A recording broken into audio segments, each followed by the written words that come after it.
네, 방금 읽은 오늘 말씀을 가지고 에필로그의 첫 번째 말씀이라는 제목으로 오늘 말씀을 나누고자 합니다.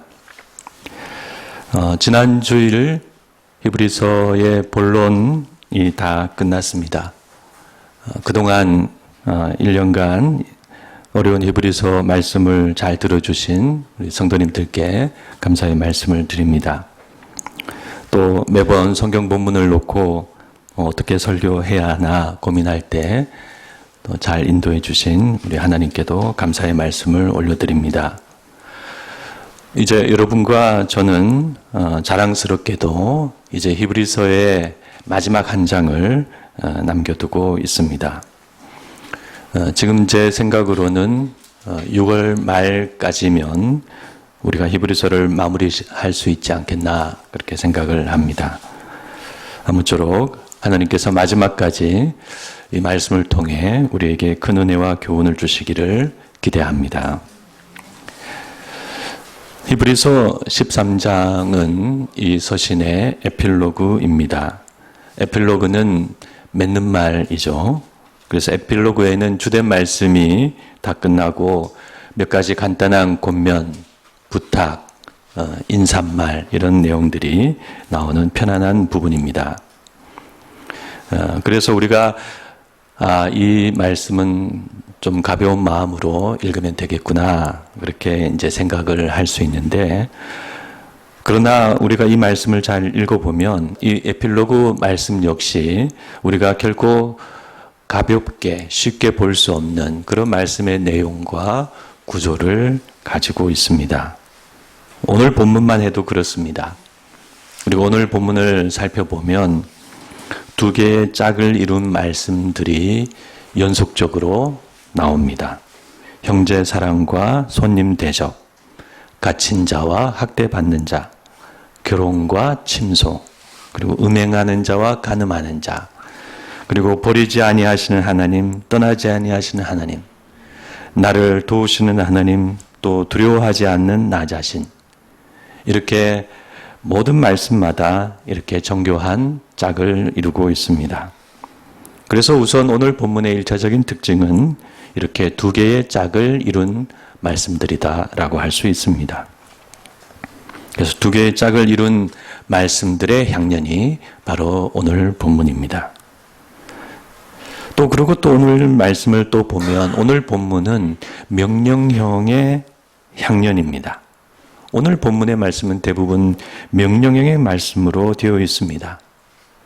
지금까지 히브리서의 말씀을 돌아보면 좀처럼 명령형의 그런 말씀들은 드물었습니다. 한번 찾아보면 이렇습니다. 3장에서 우리가 믿는 도리의 사도이시며 대제사장이신 예수를 깊이 생각하라. 4장에서 우리가 믿는 도리를 굳게 잡을지어다. 6장에서 완전한 대로 나아갈지니라. 10장에서 그러므로 너희 담대함을 버리지 말라. 11장에서 하나님께 나아가는 자는 반드시 그가 계신 것과 또한 그가 자기를 찾는 자들에게 상 주시는 이심을 믿어야 할지니라. 그리고 12장에서 죄인들이 이같이 자기의 거역한 일을 참으신 일을 생각하라. 피곤한 손과 연약한 무릎을 일으켜 세우고 저는 다리로 하여금 고침을 받게 하라. 네, 히브리서 말씀을 지금까지 돌아봐도 이런 정도로 명령형의 말씀들이 나왔습니다. 그런데 오늘 말씀은 이 짧은 본문 안에 있는 말씀들이 다 명령형의 말씀으로 되어 있습니다. 형제 사랑하기를 계속하고 손님 대접하기를 잊지 말라. 갇힌 자를 생각하고 학대받는 자를 생각하라. 결혼을 귀히 여기고 침소를 더럽히지 않게 하라. 돈을 사랑하지 말고 있는 바를 족한 줄로 알라. 그래서 이렇게 명령형으로 확고하게 쓰였다는 것이 오늘 본문의 2차적인 특징입니다. 그러면 이렇게 말씀들이 명령형으로 이렇게 단호하게 쓰였다는 것은 어떤 의미일까요? 네, 일반적으로는 중요하기 때문에 명령형으로 말씀을 합니다. 그러나 여기서는 단순히 그런 이유 때문만은 아닙니다. 히브리서 기자가 이 말씀을 명령형으로 하고 있다는 것은 그분이 이 편지를 받는 신자들에게 신뢰와 권위를 인정받고 있다는 의미입니다. 히브리서 기자는 로마의 가정교회 지도자 중에 한 사람으로서 신자들과 깊은 관계를 가지고 있다는 것을 알 수 있습니다. 그래서 이렇게 명령형으로 말씀할 수 있는 것입니다. 두 번째는 이 말씀의 중요성이나 필요성을 듣고 있는 이 신자들도 충분히 알고 있다는 의미입니다. 이 말씀은 매우 유대적인 말씀입니다. 그리고 히브리서 기자도 유대인이고 듣는 분들도 다 유대인 신자들입니다. 그래서 이 말씀은 그분들에게 너무나 합당하고 당연한 말씀들입니다. 그래서 히브리서 기자는 이렇게 명령형으로 말씀할 수 있는 것입니다. 그러므로 우리는 오늘 말씀의 이와 같은 특징을 먼저 알아야 하겠습니다. 그래서 오늘 말씀은 첫 번째로 두 개의 말씀들의 짝으로 이루어진 그런 정교한 말씀입니다. 또 이 말씀은 서로 충분한 신뢰와 공감 가운데 있는 말씀입니다. 그래서 여러분과 저도 이런 귀한 말씀의 관계가 이루어지기를 소망합니다. 그러면 히브리서 기자는 왜 이와 같은 말씀을 에필로그에 들어와서 갑자기 말씀하는 걸까요? 이제 본론이 끝나고 에필로그가 되었기 때문에 그저 편하게 생각나는 대로 두서없이 말씀을 하는 걸까요? 네, 그렇지 않습니다. 히브리서를 연구하는 대부분의 학자들은 오늘 본문이 바로 앞에 나와 있던 12장 28절 말씀과 관련이 있다고 봅니다. 12장 28절 말씀은 우리가 하나님을 경건함과 두려움 가운데 기쁘시게 섬겨야 한다고 말씀했습니다. 그 말씀은 일종의 신앙 원리이고 아주 원론적인 말씀이죠. 그래서 오늘 본문은 그 신앙 원리를 보다 구체적으로 말씀하는 내용입니다. 당시 로마 교회와 로마 교회 신자들의 상황 속에서 어떻게 그러면 하나님을 기쁘시게 섬길 수 있는가? 그것을 구체적으로 말씀하는 것입니다. 그래서 우리가 이렇게 오늘 말씀의 이 개요를 이해를 하면서 이제 이와 같은 오늘 말씀의 메시지를 살펴보고자 합니다. 오늘 말씀을 보면 오늘 말씀의 메시지는 두 가지입니다. 첫째는 믿는 형제들에 대한 사랑의 실천입니다. 둘째는 성과 돈에 대한 깨끗한 생활입니다. 첫 번째로 오늘 말씀은 믿는 형제들에 대한 사랑의 실천을 말씀하고 있습니다. 오늘 말씀에서 우리는 이 1절에서의 3절을 통해서 당시 작고 소박하고 어려웠던 로마의 가정교회들의 모습을 알 수 있습니다. 오늘 제가 주보에 로마 교회, 최초의 로마 교회 이야기를 제가 올려드렸는데 나중에 한번 읽어보시기를 바랍니다. 당시 로마 교회의 가정교회들은 로마 제국의 심장부인 로마에서 피어난 이름 없는 작은 모임이었습니다. 조금 여유가 있는 신자의 집에 20명, 30명 정도 그렇게 모였습니다. 작고 소박한 공동체에서 서로 잘 알았습니다. 그들은 당시 로마 제국의 정치와 종교, 전쟁과 정복, 그리고 사치와 부유함, 그리고 신정과 각종 숭배의식, 그리고 축제와 이교적인 문화 속에서 비난과 의심의 눈초리를 끊임없이 받았습니다. 그러나 그들은 비록 작은 숫자였지만 그 우상의 도시 또 그 허영의 도시 속에서 예수님을 믿고 영적인 생명과 진리를 찾고 있었습니다. 그래서 당시 교회 공동체 안에서 가장 필요했던 것이 형제 사랑이었습니다. 서로 돌아보아주고 도와주고 지켜줘야 했습니다. 그것은 가장 절실했던 그들의 현실적인 필요였습니다. 또 당시 교회는 교회 안에 믿는 형제들뿐만 아니라 교회를 찾는 손님들도 잘 돌봐주어야 했습니다. 그때는 그런 손님들이 많았습니다. 사도들이나 사도의 제자들, 그리고 순회 교사들, 또 자발적으로 복음을 전하는 분들, 그리고 교회 간에 서로 편지를 전달하는 분들, 그리고 박해를 피해 도망 온 분들, 그런 분들이 교회를 힘겹게 찾아왔습니다. 그래서 당시 교회는 숫자가 얼마 되지 않았지만 헌금을 하거나 연보를 하거나 십시일반 돈을 내어서 그런 분들을 도왔습니다.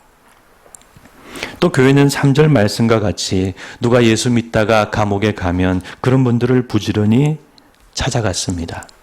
왜냐하면 그때에는 감옥에서 밥을 주지 않았습니다. 가족이나 아는 지인이 그들을 찾아가서 먹을 것을 주지 않으면 마냥 굶어야 했습니다. 그래서 당시 교회와 신자들은 그 일을 감당했습니다.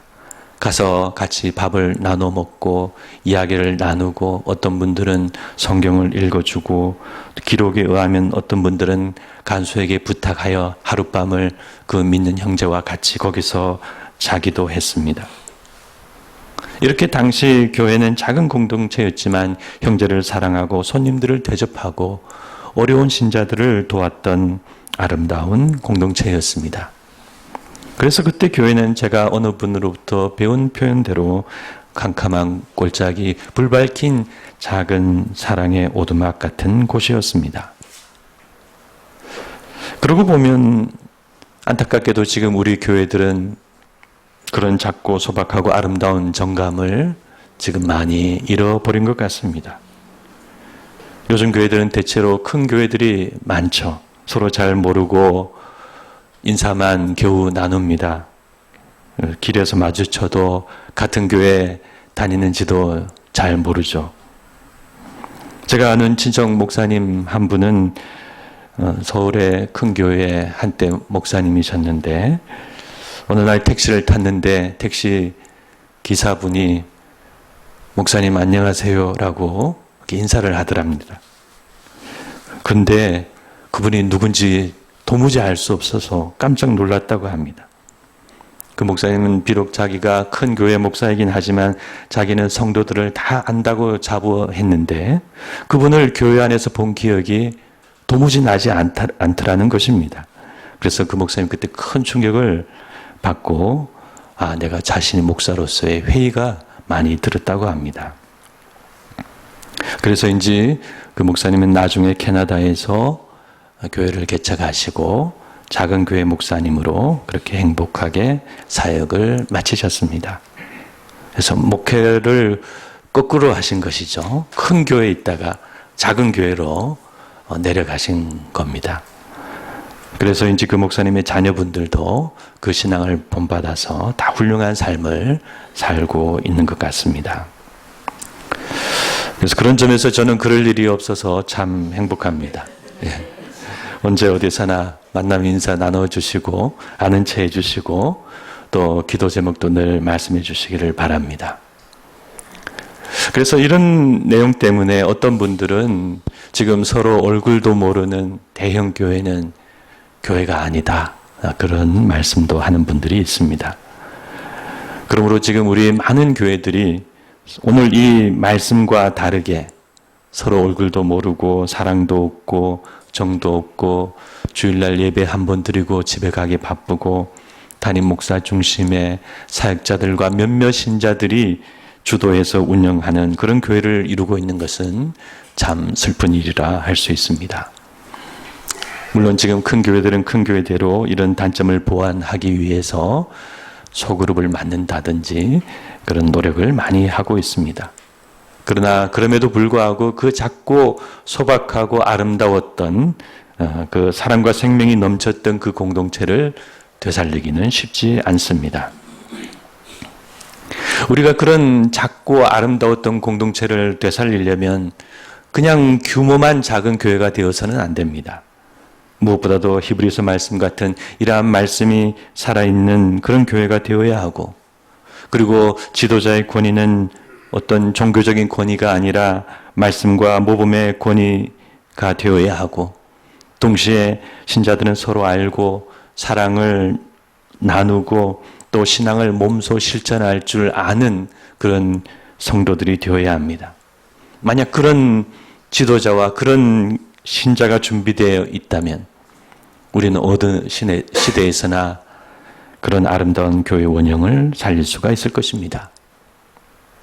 물론 요즘은 서로 그렇게 깊은 관계를 갖기를 원치 않는 분들도 많이 있죠. 네, 우리 교회 다니는 모든 분들이 다 그렇게 열성적으로 서로 관계를 맺고 그렇게 참여하기는 요즘 쉽지 않은 부분이 있습니다. 그러나 그럼에도 불구하고 오늘날 우리 교회들은 그런 아름다운 사랑의 공동체를 늘 마음에 그리며 그것을 이루기 위해 노력하는 교회들이 되어야 합니다. 그러므로 우리는 오늘 이 1절에서 이 3절 말씀을 통해 그때 그 작고 소박하고 아름다웠던 그 교회와 신자들을 발견할 수 있습니다. 그들은 그 어려운 시대, 그 어려운 장소에서 그렇게 서로 사랑하고 도우면서 생존했습니다.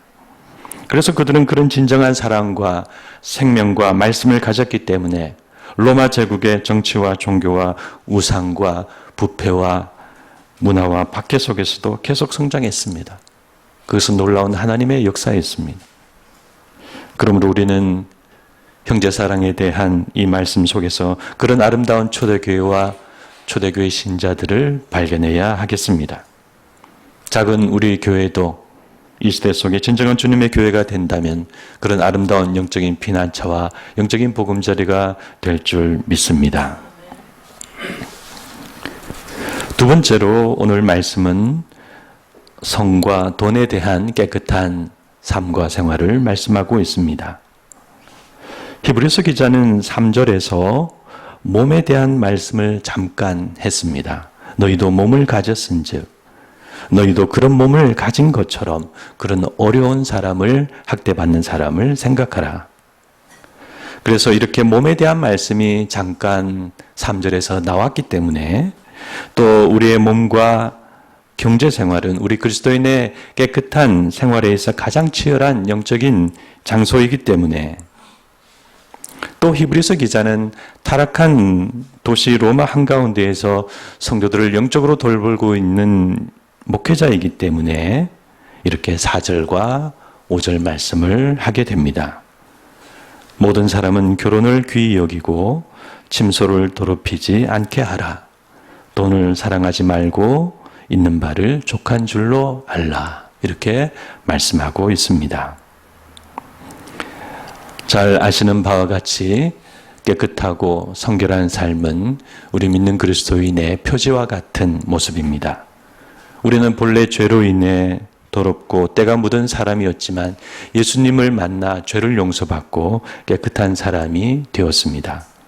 그래서 우리는 그런 깨끗하고 정결한 삶을 예수님과 동행하며 잘 지켜가야 합니다. 그런데 우리 삶에서 우리가 깨끗하기 어려운 아주 어려운 영역이 있는데 그것이 바로 우리 몸과 돈입니다. 로마는 타락한 도시였습니다. 로마 제국의 구석구석에 신정과 우상 숭배 현장마다 축제마다 음란한 일이 벌어졌습니다. 그런 사회적인 환경 가운데 그리스도인들은 어떻게 살아가야 했을까요? 그런데 그런 환경은 오늘날 우리 시대도 별반 다르지 않습니다. 오늘날 성의 자유화는 포스트 모더니즘 시대가 되었고 또 이성보다 몸을 더 중요시 여기는 그런 세계관과 몸에 대한 철학이 나오고 또 미셸 푸코와 같은 철학자가 성의 자유를 외치며 그 물꼬를 터주었기 때문입니다. 그래서 성적인 자유의 물결이 대부분의 사람들에게 지금 밀려들었습니다. 우리나라도 이전까지는 정조를 지키고 한 사람을 깊이 사랑하는 것이 일반적이었는데 지금은 많은 사람들의 생각이 달라졌고 많이 바뀌었습니다. 이런 사회적인 환경 가운데 우리 그리스도인들은 어떻게 살아가야 할까요? 그런데 여기에 대한 성경의 대답은 매우 간단합니다.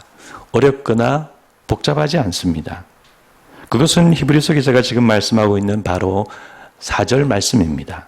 우리는 결혼을 귀히 여기고 짐서를 더럽히지 않아야 합니다. 성은 결혼의 테두리 안에서 누려야 합니다. 이것은 초대교회나 지금 시대나 변하지 않은 우리 기독교 신앙의 윤리입니다.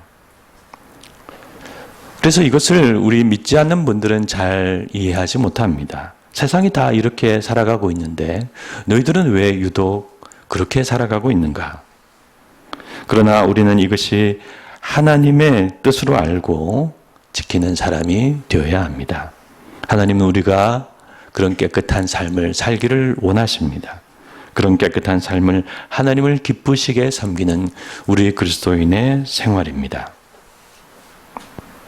한편 우리가 깨끗하고 거룩하기 어려운 또 하나의 다른 영역이 있는데 그것이 바로 돈입니다. 우리는 돈을 위해 얼마든지 무엇이든지 하는 세상 속에서 살아가고 있습니다. 돈을 위해 못하는 것이 없는 세상입니다. 돈 앞에 다 약해지고 돈 앞에 체면도 얼굴도 다 내려놓고 있습니다. 우리가 돈에 있어서 깨끗하고 거룩한 삶을 살기 위해서는 먼저 정직하게 돈을 버는 사람이 되어야 합니다. 내 소득은 정직한 소득인가? 항상 우리 자신에게 물어야 합니다. 그 다음에는 돈을 잘 사용해야 합니다.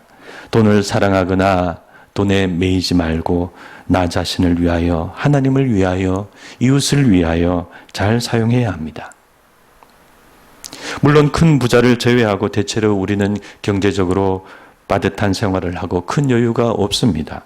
그래서 돈을 잘 사용하는 일에 대해서 우리가 알아야 할 이유가 있을까 그런 생각이 들기도 합니다. 그런데 만약 우리가 여유가 있는 큰 부자라면 돈을 사용하는 문제는 매우 큰 영적인 일이 됩니다. 우리는 돈을 사랑하지 않고 돈을 사용할 수 있는 사람이 되어야 합니다. 성경 안에서 좋은 부자의 모범이 되는 사람이 있는데 그 중에 한 사람이 룻기에 나오는 보아스입니다. 보아스는 인색하지 않은 좋은 부자의 모습을 보여주고 있죠.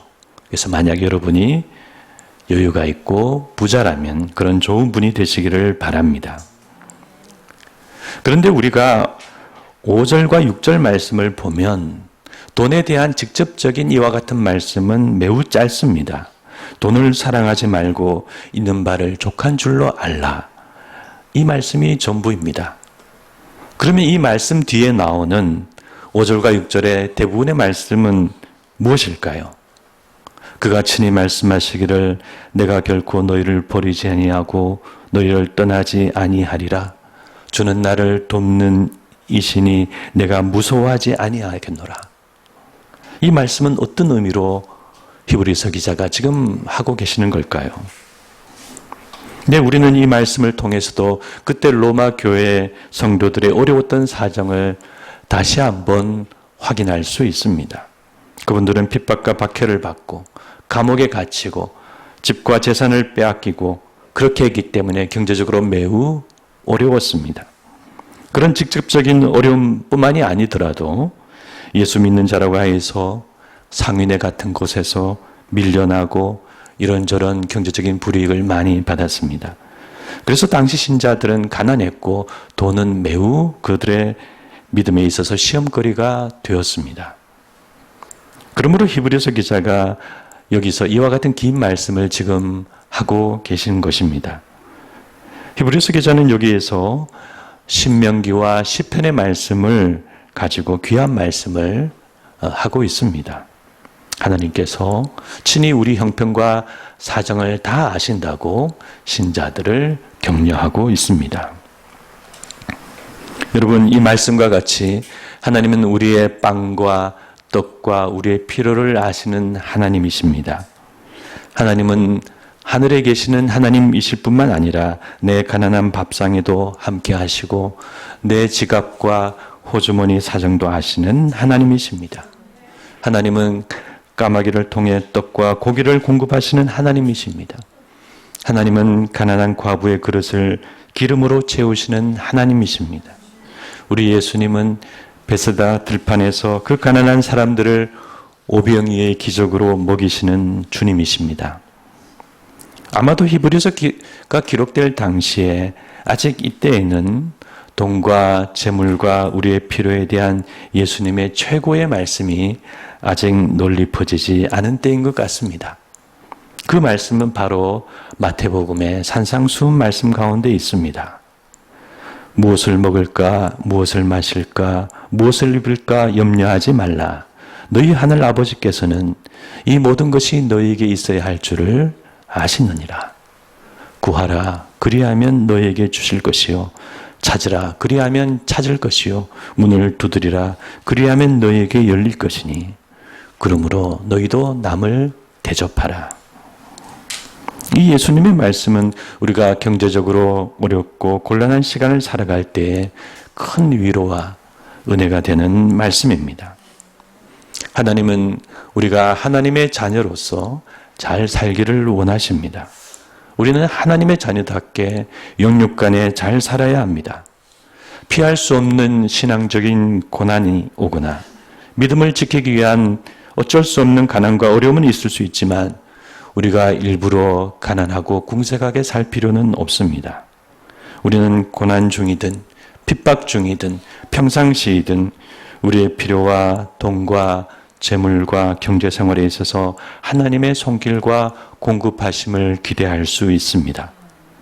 그러므로 물질적 탐욕이나 욕심이나 교만이나 인색한 부자가 아니라 하나님의 도우심과 공급하신 가운데 하나님의 귀한 자녀로 잘 살아가는 우리 성도님들이 다 되시기를 바랍니다. 말씀을 어려운 형제들에 대한 사랑과 성과 돈에 있어서의 깨끗한 생활, 이것이 하나님을 기쁘시게 하는 그리스도인의 구체적인 생활이라고 지금 말씀하고 있는 것입니다. 그래서 아무쪼록 우리 성도님들도 이 말씀과 같이 믿는 형제들을 사랑하고 그런 사랑의 공동체를 이루시고 깨끗하고 거룩한 생활을 하는 그리스도인이 다 되시기를 주님의 이름으로 부탁드립니다.